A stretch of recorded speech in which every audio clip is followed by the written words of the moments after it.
Hello friends, welcome to Divya की कहानियाँ। मैं हूँ दिव्या और आज एक बार फिर मैं आपके लिए लेकर आ गई हूँ एक नई कहानी।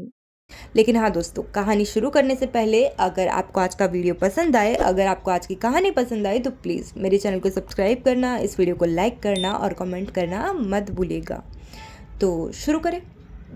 अदिति और उसकी 12 साल की बेटी आज एक साथ मिलकर अलमारी से कुछ पुरानी चीजें निकालकर देख रहे थे। अदिति अपनी बेटी को हर चीज के पीछे की कहानी बता रही थी। अचानक से एक पुरानी बुक उसके हाथ में आई।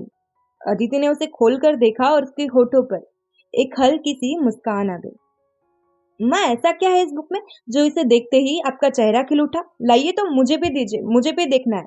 कहते हुए अदिति की बेटी ने उसके हाथ से बुक छीन ली। अरे वाह माँ, आप शायरी भी लिखती थी। मैंने तो कभी आपको कुछ लिखते हुए नहीं देखा। अदिति की बेटी ने कहा। हाँ, वो पहले लिखा करती थी, अदिति ने कहा। क्या तुम मुझे मिलने आओगी? माँ, ये किसने लिखा था? कोई बॉयफ्रेंड था क्या आपका? मुस्कान ने बुक से मिली एक कागज की चिट्ठी को पढ़ते हुए पूछा। हाँ, रात के वक्त उसने ये चिट्ठी बाहर से मेरे कमरे में फेंकी थी। और पता है, जब मैं उससे मिलने गई तो वो वहां आया ही नहीं था। अदिति ने हंसते हुए कहा। क्या? क्यों? मुस्कान ने पूछा। अरे आगे की कहानी सुनो, तुम्हें खुद पता चल जाएगा, अदिति ने कहा।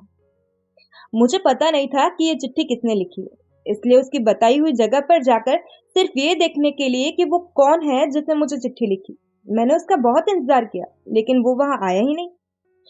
कुछ दिनों बाद मेरे मम्मी पापा ने तेरे पापा के साथ मेरी शादी फिक्स कर दी। तेरे पापा हमारी बाजू वाली सोसाइटी में ही रहते थे। तो क्या आपने फिर कभी उस लड़के के बारे में जानने की कोशिश नहीं की? मुस्कान ने पूछा। नहीं, लेकिन मुझे पता चल गया कि वो कौन था, अदिति ने कहा। कौन? मुस्कान ने उत्सुकता से पूछा। तेरे पापा, अदिति ने हंसते हुए कहा। क्या? पापा? हाँ, हमारी पहली मैरिज एनिवर्सरी पर उन्होंने मुझे बताया कि ये चिट्ठी उन्होंने ही लिखी थी।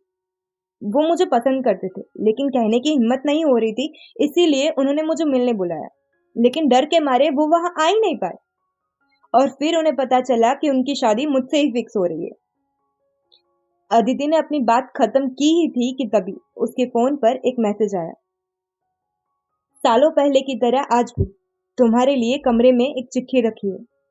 अदिति ने मैसेज पढ़ा और बिना कुछ बोले कमरे की ओर गई। अपने प्रेमी की लिखी चिट्ठी पढ़ते वक्त एक प्रेमिका को जो महसूस होता है, कुछ वैसा ही अदिति को भी महसूस हो रहा था। उसने उत्सुकता से चिट्ठी हाथ में उठाई और फिर खोलकर पढ़ने लगी। तेरी रूह से मेरी दीवानगी आज भी है।